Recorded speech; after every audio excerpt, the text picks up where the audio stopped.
क्या आप बंद नाक से परेशान हैं? क्या आपके लिए सांस लेना भी मुश्किल हो गया है? रात की गहरी नींद क्या आपके लिए एक सपना बन चुकी है? हर सुबह की शुरुआत सोर थ्रोट और हेडेक से होती है? अगर साइनसाइटिस ने आपकी नाक में दम कर रखा है तो आप बिल्कुल सही जगह आए हैं। मेरी भी लाइफ कुछ ऐसी ही थी। मैंने अपने लाइफ के पहले 20 साल इस बीमारी के साथ गुजारे हैं। आप जो सोच सकते हैं मैंने वो कोशिश की। एंटीबायोटिक्स, एंटीहिस्टामिन्स, होम्योपैथिक गोली, स्टेरॉइड वाले नेजल स्प्रे, इनहेलर्स, बेस्ट से बेस्ट हॉस्पिटल जाने के बावजूद भी, वर्ल्ड के टॉप ईएनटी डॉक्टर से मिलने के बाद भी मेरी साइनस की प्रॉब्लम बढ़ती ही जाती थी। मैंने मान लिया था कि ये नाक तो पूरी जिंदगी बंद ही रहेगी, लेकिन फिर मेरी लाइफ में एक ऐसा टर्निंग पॉइंट आया जिससे सब बदल गया। अब पिछले 10 साल से मैंने एक भी दवाई नहीं खाई है, एक भी स्प्रे, इनहेलर नहीं लिया है। बंद नाक क्या होती है अब तो मुझे याद भी नहीं। ये टर्निंग पॉइंट क्या था जिसकी वजह से मैं अपने साइनसाइटिस को हमेशा के लिए रिवर्स कर पाया। ये नॉलेज मैं अपने तक सीमित नहीं रखना चाहता। मेरी रिस्पॉन्सिबिलिटी है कि मैं आपके साथ ये शेयर करूं ताकि आप भी इसका बेनिफिट ले पाए और अपने साइनसाइटिस को हमेशा के लिए गुड बाय कह पाए। इस वीडियो के पहले पार्ट में मैं आपके साथ शेयर करूंगा 3 ऐसी गलतियां जो हम सब साइनसाइटिस की बीमारी में करते हैं, और इस वीडियो के सेकंड पार्ट में हम शेयर करेंगे एक ऐसा 5 स्टेप साइनस रिवर्सल प्लान जिसको फॉलो करके सिर्फ मैंने ही नहीं बट हज़ारों लोगों ने इस बीमारी को हमेशा के लिए गुड बाय बोला। हमारी पहली सबसे बड़ी गलती, साइनस के जड़ कारण को नहीं समझना। क्या आपने कभी सोचा है कि आपको ये साइनस की प्रॉब्लम क्यों हो रही है?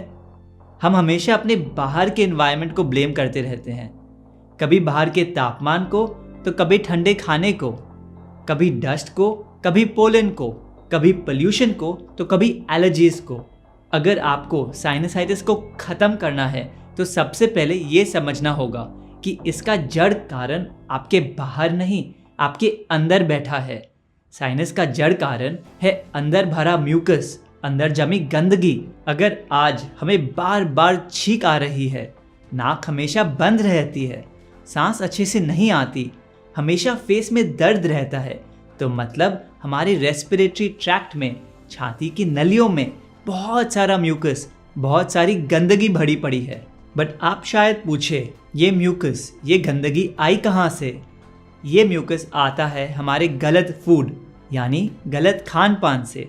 ज़्यादातर खाना आज हम ऐसा खा रहे हैं जो शरीर से अच्छे से बाहर नहीं निकल पाता और अंदर ही अंदर गंदगी के रूप में जमता रहता है।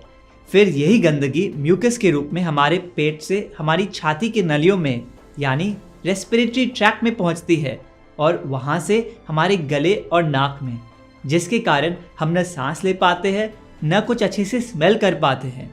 तो आज से ये समझ लीजिए, साइनस की जड़ आपके नाक में नहीं, आपके पेट में है। ये साफ करेंगे तो ये ऑटोमेटिकली साफ हो जाएगा। हमारी दूसरी गलती, साइनस को दवाइयों से अंदर दबाना। मैंने अपनी लाइफ में सब तरह की दवाई ट्राई करी थी, बट हर बार मैं देखता था कि कुछ देर के लिए तो दवाई प्रॉब्लम को कंट्रोल कर लेती थी, पर फिर प्रॉब्लम वापस आ जाती, और हर बार जब वो वापस आती और भी ज़्यादा भयानक रूप लेकर आती। फिर मैंने समझा कि दवाई शरीर में क्या करती है। ये उस म्यूकस को, उस गंदगी को जो हमारी नाक से, गले से निकलने की कोशिश कर रही है, उसको वापस अंदर दबा देती है। तो हमारी बहती हुई नाक दवाई लेते ही बंद तो तुरंत हो जाती है, क्योंकि दवाई का काम ही ये है म्यूकस को सप्रेस करना, वापस अंदर भेज देना। हम दवाई लेते रहते हैं, गंदगी अंदर दबती रहती है, सड़ती रहती है और अंदर ही अंदर प्रॉब्लम बढ़ती जाती है। आप ही सोचिए, अगर वाकई दवाई ही इसकी इलाज होती तो एक ही बार में आपको साइनस फ्री ना कर देती। आप आज तक कितने डॉक्टर्स के पास जा चुके हैं, लेकिन प्रॉब्लम रिवर्स नहीं होती, because medicine don't cure, they suppress. आप शायद पूछे, अरे लेकिन नेचुरल रेमेडीज का क्या? गर्म पानी पीना, स्टीम लेना, अलग अलग काढ़े लेना, हल्दी वाला दूध, गार्गलिंग, नेती पॉट। देखिए, ये गलत नहीं है, बट ये जड़ कारण को नहीं मिटाते। ये टेम्पररी रिलीफ तो शायद दे देंगे, लेकिन जड़ कारण को नहीं दूर कर पाएंगे। तो दवाई न ले तो क्या करें? उसी के लिए तो हमने ये वीडियो बनाई है। इस वीडियो के सेकंड पार्ट में हम आपको वो 5 स्टेप्स देंगे जो आपको करने हैं, और फर्क आप अपने आप सिर्फ 21 दिन में देखेंगे। बट अपने सोल्यूशन पे भरने से पहले एक आखिरी गलती समझते हैं। हमारी तीसरी गलती, मान लेना कि साइनस तो जिंदगी भर रहेगा। हम मान लेते हैं कि दवाइयों के सहारे बहती नाक के साथ लाइफ जीना नॉर्मल है। हर सीजन चेंज पर डॉक्टर के पास दौड़ लगाना नॉर्मल है। कुछ स्मेल न कर पाना, टेस्ट न कर पाना नॉर्मल है। रात को बार बार उठना नॉर्मल है। सांस न ले पाना नॉर्मल है। लेकिन आपको पता है क्या, ये नॉर्मल नहीं है। इनमें से एक भी चीज नॉर्मल नहीं है, क्योंकि माँ प्रकृति ने किसी को भी इस प्रॉब्लम के साथ जीने के लिए नहीं बनाया। अगर आज आपको साइनस की प्रॉब्लम है तो मतलब शरीर में बहुत गंदगी, म्यूकस भरा पड़ा है। आज इस म्यूकस ने आपकी नोज और थ्रोट में घर बना रखा है। कल वो आपके कान, आंख और ब्रेन तक पहुंचकर उनको भी इन्फेक्ट कर सकता है। लेकिन जिससे पहले ऐसा हो, इस गंदगी को बाहर निकाले और हमेशा हमेशा के लिए साइनसाइटिस को अपने शरीर से खत्म कर दे। प्लीज ऐसा मत सोचिए कि आपको लाइफ लॉन्ग इस बीमारी के साथ रहना है। Sinus is completely reversible. अब हम भरेंगे इस वीडियो के सेकेंड पार्ट में, जिसमें हम आपको ऐसे 5 स्टेप्स बताएंगे जो आपको फॉलो करने हैं। आप सिर्फ 21 दिन इनको फॉलो करके देखिए और आप खुद जान जाएंगे कि प्रकृति के ये आसान नियम कितने पावरफुल है। इनको फॉलो करने के कुछ ही दिन में अंदर पड़ा बलगम, गंदगी सब बाहर निकलनी शुरू हो जाएगी। जैसे जैसे शरीर अंदर से साफ होगा, आप देखेंगे कि आपको दवाइयों से, स्प्रे से, अपने साथ हमेशा रुमाल लेकर घूमने से छुटकारा मिल जाएगा। आप लोगों से फ्रीली, बिना सोचे, कॉन्फिडेंटली मिल पाएंगे। आपको किसी ठंडी जगह जाने से पहले 10 बार सोचना नहीं पड़ेगा। फैन की स्पीड, एसी के टेम्परेचर से फर्क ही नहीं पड़ेगा। आप रात को सुकून की नींद सो पाएंगे। आप अपनी नाक से अच्छी तरह सांस ले पाएंगे।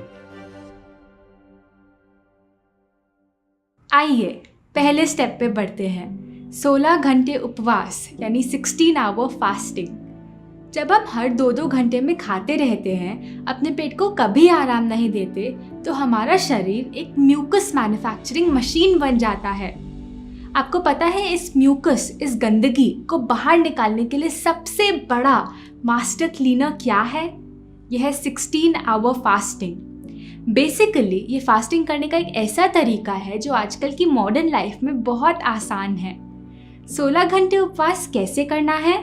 सिंपली अगर आप डिनर शाम को 7 बजे खाते हैं तो अपना नेक्स्ट सॉलिड मील अगले दिन सुबह 11 बजे ही लीजिए। 6 बजे खा लेते हैं तो 10 बजे ले लीजिए। बेसिकली हर रात 16 घंटे अपनी बॉडी को ब्रेक देना है। जितना मुश्किल अभी लग रहा है उतना है नहीं, क्योंकि 16 में से ज़्यादातर समय तो आप सो ही रहे होंगे। 16 घंटे उपवास क्यों करना है? क्योंकि आपकी बॉडी एक बार में एक ही काम अच्छे से कर पाती है, डाइजेशन यानी खाने को पचाने का काम, या क्लीनिंग यानी अंदर भरी म्यूकस को बाहर निकालने का काम। जब आप पूरा दिन खाते रहते हैं तो आपकी बॉडी दिन में 24 घंटे डाइजेशन में ही बिजी रहती है, उसको सफाई का टाइम ही नहीं मिलता। जब आप रोज रात अपने शरीर को 16 घंटे खाने से ब्रेक देते हैं तो आपका शरीर डाइजेशन को छोड़ के क्लीनिंग पे लग पाता है। हर दिन 16 घंटे का उपवास करने से सालों पुराना जमा हुआ बलगम खुद ब खुद अपनी जगह छोड़ने लगता है। आप करके देखिए, आप खुद महसूस करेंगे। आप सोचिए एक रोड है जिस पे दिन रात गाड़ियाँ चल रही हैं। रोड के बीच में यदि कुछ सफाई करनी हो तो पहले क्या करना होगा? गाड़ियों को थोड़ी देर रुकना होगा। ऐसा तो नहीं हो सकता ना कि गाड़ियाँ भी चलती रहे और रोड की सफाई भी हो जाए। डिट्टो सेम आपकी बॉडी के अंदर है। अगर आपकी बॉडी में डीप क्लीनिंग करनी है तो गाड़ियों को यानी खाने को रोज थोड़ी थोड़ी देर तक रोकना होगा। उपवास प्रकृति की बनाई सबसे शक्तिशाली दवा में से एक है। अब आप समझ गए कि 16 घंटे उपवास करना है, लेकिन बाकी 8 घंटे क्या खाना है वो भी बहुत ज़रूरी है। बढ़ते हैं अपने सेकंड स्टेप पे, और वो है सात्विक डाइट प्लान यानी सात्विक भोजन प्रक्रिया। 2 तरह के खाने होते हैं, म्यूकस क्रिएटिंग फूड यानी वो जो अंदर गंदगी बनाता है, और म्यूकस क्लियरिंग फूड यानी वो जो गंदगी साफ करता है। म्यूकस क्रिएटिंग फूड की पहली कैटेगरी है डेड फूड यानी मरा हुआ खाना, यानी वो जो पैकेट, बॉटल, डब्बे, टिन, कार्टन में बंद आता है। ये सब चीज़ें हमारे शरीर में गोंद की तरह चिपक जाती हैं और फिर अंदर बैठी बैठी सड़ती हैं और म्यूकस पैदा करती है। दूसरी तरफ है लिविंग फूड, यानी वो जिसमें जान होती है, जैसे कि फ्रूट्स, वेजिटेबल्स, स्प्राउट्स और ग्रेन्स, जो हमें सीधा सीधा माँ प्रकृति से मिलता है। ये शरीर के अंदर जमी गंदगी को निकालने में मदद करता है। म्यूकस क्रिएटिंग फूड की दूसरी कैटेगरी है रिफाइंड फूड, यानी सफ़ेद चावल, बिना चोकर का आटा, सफ़ेद चीनी, तेल और तेल से बनी चीज़ें, मैदा। ये भी हमारी आंतों में जाके चिपक जाता है और बहुत म्यूकस पैदा करता है। इसकी जगह आपको खाना है होलसम फूड, यानी ब्राउन राइस, चोकर सहित आटा और खजूर या गुड़। अब जो हम बताने जा रहे हैं हो सकता है आपके लिए एक्सेप्ट करना थोड़ा मुश्किल हो। म्यूकस क्रिएटिंग फूड की तीसरी कैटेगरी है एनिमल वेस्ट फूड, यानी नॉन वेज, दूध और दूध से बने प्रोडक्ट्स। ये भी आपके शरीर में बहुत सारा म्यूकस पैदा करते हैं, वही म्यूकस जिसने आपकी नाक में दम कर रखा है। इसकी जगह प्लांट बेस्ड फूड खाएं, वो जो पेड़ पौधों से आता है। चिंता ना करें, हमने आपके लिए इन सभी चीज़ों के सब्स्टिट्यूट्स बनाए हैं, जिसकी डिटेल्स आपको हमारी सात्विक फूड बुक में मिल जाएगी। म्यूकस क्रिएटिंग फूड की आखिरी कैटेगरी है वाटर पुअर फूड, यानी ऐसा खाना जिसमें रस नहीं होता, जैसे कि ढेर सारा अनाज, दाल, राजमा, छोला, मेवे। इसकी जगह वाटर रिच फूड ले, वो जिसमें पानी भरपूर मात्रा में हो, जैसे कि जूसेस, फल और सब्जियां। जो वाटर रिच फूड्स होते हैं वो इस म्यूकस की चिपचिपाहट को कम करते हैं। इनका फाइबर आपकी बॉडी के अंदर एक नेचुरल स्क्रबर का काम करता है, गंदगी को खींचकर अपने साथ बाहर निकालता है। तो इन समरी, कम से कम अगले 3 हफ्तों तक इन फूड्स को कम्प्लीटली अवॉइड करें और आप जादू खुद देखेंगे। ये है meat, fish, eggs, milk and milk products, white sugar, white flour जिसमें आता है मैदा, रिफाइंड आटा, तेल और तेल से बनी चीज़ें, कुछ भी पैकेट, बॉटल, टिन या कैंड। आप सोचेंगे, अरे तो फिर खाएं क्या? सुबह उठने के बाद किसी भी सब्जी का जूस लेना है। सबसे अच्छा है सफ़ेद पेठे का रस, या फिर नारियल पानी, या फिर कोई भी सब्जी का रस ले सकते हैं। लगभग अपने डिनर के 14 घंटे बाद आप ये जूस ले सकते हैं, और जूस के 2 घंटे बाद ही ब्रेकफास्ट ले। ब्रेकफास्ट में एक प्लेट भर अपने फेवरेट फ्रूट्स लीजिए। एक बार में एक ही फल खाएंगे तो सबसे ज़्यादा बेनिफिट मिलेगा। लंच में आप अपना ग्रेन मील ले सकते हैं, लेकिन इसमें अनाज कम होना चाहिए और सब्जी ज़्यादा। 1 रोटी खा रहे हैं तो 2 कटोरी सब्जी ले, 2 रोटी खा रहे हैं तो 4 कटोरी सब्जी ले। और हाँ, सात्विक सब्जी और सात्विक रोटी ही लीजिएगा। आप डिनर में सूप या सैलेड ले सकते हैं। चाहे तो लंच और डिनर को स्विच भी कर सकते हैं। ये प्लान हमने और बहुत डिटेल में इस वीडियो में समझाया है। एक आहार सारे इलाज। आपको शायद लगे ये तो अभी जो मैं कर रहा हूँ उससे बहुत अलग है।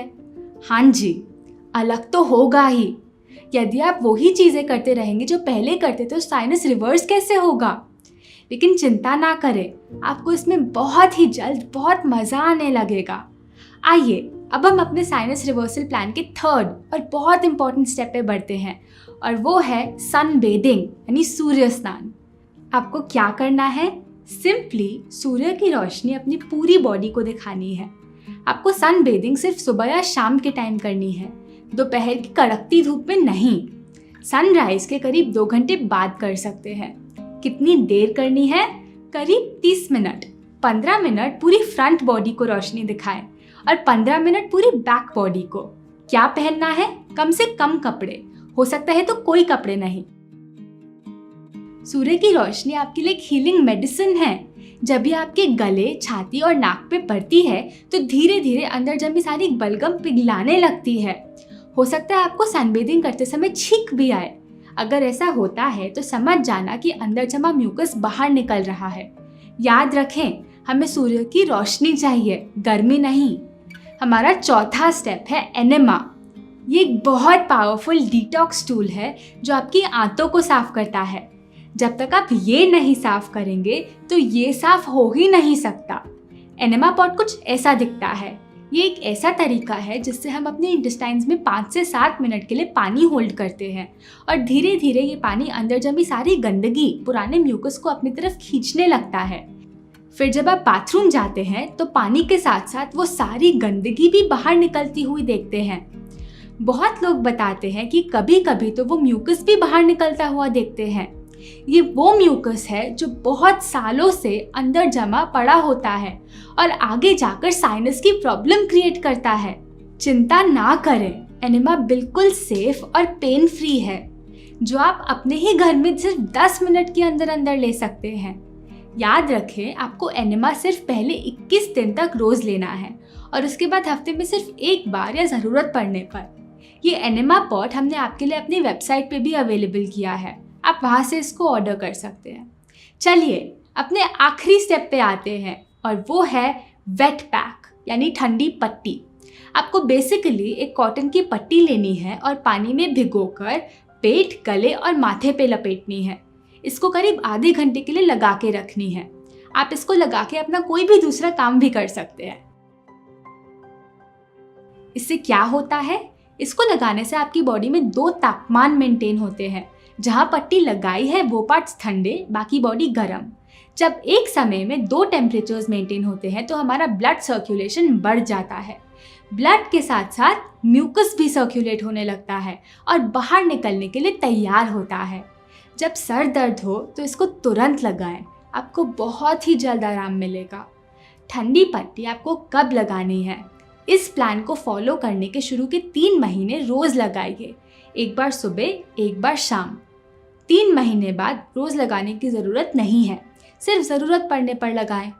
ये एक सिंपल सफ़ेद कॉटन का कपड़ा है, आपको कहीं भी मिल जाएगा, चाहे तो सिलवा भी सकते हैं या फिर हमने ये आपके लिए अपनी वेबसाइट पे भी अवेलेबल किया है sattvikmovement.org।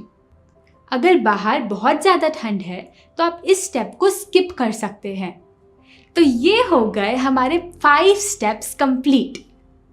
अब एक बहुत इम्पॉर्टेंट पॉइंट डिस्कस करना है। जब आप ये 5 स्टेप्स फॉलो करना शुरू करेंगे तो शुरू में हो सकता है आपकी नाक बहने लगे। आप सोचेंगे, अरे मैं तो 5 स्टेप्स फॉलो कर रहा हूँ बट फिर भी मेरी कंडीशन और बुरी हो गई। आपको समझना होगा, आपकी कंडीशन और बुरी नहीं, ठीक हो रही है। इन डिटॉक्स सिम्टम्स के थ्रू आपकी बॉडी अंदर की गंदगी को बाहर निकाल रही है, सफाई कर रही है। जब ऐसा होता है तो इसको दवाई लेकर अंदर नहीं दबाना, बल्कि उस समय फुल फास्टिंग करनी है। 2-3 दिन सिर्फ नारियल पानी, सफ़ेद पेठे के जूस, ग्रीन जूस पे रहें और साथ ही साथ ठंडी पट्टी, एनेमा और सन बेदिंग की फ्रीक्वेंसी बढ़ा दें। आप देखेंगे कि जब आप इन डिटॉक्स सिम्टम्स को नेचुरली ठीक करेंगे, सिर्फ 2-3 दिन में प्रॉब्लम चली जाएगी और आपकी बॉडी पहले से भी ज़्यादा साफ निकल के आएगी। चलिए अब हमारे पास आपके लिए 2 बोनस टिप्स हैं ताकि आप और भी जल्दी रिलीफ ला पाए। पहला बोनस टिप है हॉट फुट बाथ्स। अगर आपको रात को अच्छे से नींद नहीं आती तो यह आपको बहुत रिलीफ देगा। एक बाल्टी में गर्म पानी भर लीजिए और रात को सोने से पहले 15 मिनट के लिए इस पानी में अपने पैर भिगोकर बैठ जाएं। पानी उतना ही गर्म होना चाहिए जितना आप आसानी से सहन कर सके। ऐसा करने से आपका ब्लड सर्कुलेशन बढ़ता है और नाक, छाती और गले में जो भी ब्लॉक्ड चैनल्स हैं वो खुलते हैं। इसको करने से आप रात को अच्छे से सांस ले पाएंगे और ज़्यादा अच्छी नींद आएगी। एक बात ध्यान रखें, अगर आपको साइनस के साथ साथ blood pressure, heart problem, kidney problem या लिवर डिसऑर्डर है तो हॉट फुट बाथ को नहीं लेना। इसकी बजाय आप 2 हॉट वाटर बॉटल्स को टॉवल से कवर करके अपने पैरों के साइड पे 10-20 मिनट के लिए रख लीजिए। इससे आपको वही बेनिफिट मिल जाएगा। चलिए बढ़ते हैं अपनी दूसरी बोनस टिप पे और वो है ब्रिस्क वॉकिंग। खुली हवा में तेज चलने से ताज़ी हवा आपके रेस्पिरेटरी ट्रैक्ट्स के कोने कोने तक पहुंचती है। धीरे धीरे आपके शरीर के अंदर का तापमान बढ़ने लगेगा और अंदर पैदा हुई इस गर्मी के कारण म्यूकस मेल्ट होके बाहर निकलने लगेगा। बेस्ट है अगर आप सुबह की रोशनी में पतले वाइट कॉटन के कपड़े पहन के ब्रिस्क वॉकिंग करें। ऐसा करने से आपको सन बेदिंग का भी लाभ मिल जाएगा। अगर आप में क्षमता है तो आप जॉगिंग भी कर सकते हैं। अब हम आपको इतनी सारी चीज़ें बता चुके हैं, हो सकता है आपको लग रहा हो मैं इतना कुछ कैसे करूँगा। आप हमारा विश्वास कीजिए, ये मुश्किल नहीं है। अगर आप चाहें तो 2-3 दिन में आप ये पूरा रूटीन अपनी लाइफ में अडैप्ट कर सकते हैं और जब आप हर दिन अपनी बॉडी में चेंजेस देखेंगे तो वापस मुड़ने का मन ही नहीं करेगा। तो बस आज इसी वक्त कदम उठाइए। अब हो सकता है आपके मन में कुछ सवाल आ रहे हों, मुझे अपना साइनसाइटिस रिवर्स करने में कितना समय लगेगा? वो डिपेंड करता है कि अंदर कितना म्यूकस भरा पड़ा है। लेकिन जब आप इन 5 स्टेप्स को अच्छे से फॉलो करेंगे, विद इन 21 डेज आप खुद में एक ड्रास्टिक इम्प्रूवमेंट देखेंगे। अगला सवाल, मुझे ये लाइफस्टाइल कितने टाइम फॉलो करना है? देखिए, एक एक करके बताते हैं। 16 घंटे उपवास तो एक ऐसी चीज़ है जो हमें लाइफ लॉन्ग फॉलो करनी चाहिए। एनेमा आपको सिर्फ शुरू के 21 दिन लेना है और फिर ज़रूरत पड़ने पर या हफ्ते में एक बार। वेट पैक शुरू के 3 महीने रोज़ लेना है और उसके बाद सिर्फ ज़रूरत पड़ने पर। सात्विक फूड प्लान शुरू के 3 महीने तो बिल्कुल रिलीजियसली अच्छे से फॉलो कीजिए। 3 महीने बाद आप हीलिंग स्टेज से मेंटेनेंस स्टेज पे आ जाएंगे। फिर आपको इसको थोड़ा लीनियंट कर सकते हैं, लेकिन वो 4 प्रिंसिपल्स याद है ना, इनको जीवन भर पकड़ के रखिए। और लास्ट था सनबेदिंग। ये भी हमें रोज़ 20-30 मिनट तक करनी चाहिए, क्योंकि माँ प्रकृति ने हमें सूर्य के बिना जीने के लिए बनाया ही नहीं। क्या हमें इस 21 दिन प्लान के दौरान दवाई बंद करनी पड़ेगी? जब आप सात्विक लाइफस्टाइल फॉलो करना शुरू करेंगे, आप खुद देखेंगे कैसे धीरे धीरे आपकी दवाइयाँ अपने आप छूटती रहेंगी, उनकी ज़रूरत ही ख़त्म हो जाएगी। जैसे जैसे आपकी हेल्थ बेटर होती है, धीरे धीरे आप अपनी दवाइयाँ कम करते जाएं और फाइनली हमारा गोल होना चाहिए एक मेडिसिन फ्री लाइफ जीना। और ये बहुत जल्दी हो सकता है, क्योंकि उपवास, पानी, धूप और हवा ही बन जाती है हमारी दवा। आप खुद ही आजमा कर देखिए। इस वीडियो के बाद ये दोनों वीडियोस ज़रूर देखें ताकि आपको सभी स्टेप्स की और क्लैरिटी मिल पाए। हमारे आने वाली वीडियोस देखते रहने के लिए इस चैनल को ज़रूर सब्सक्राइब करें और इस वीडियो को उन सभी लोगों के साथ शेयर करें जो इस तकलीफ से गुजर रहे हैं, ताकि सभी लोग को माँ प्रकृति का ये ज्ञान मिल पाए।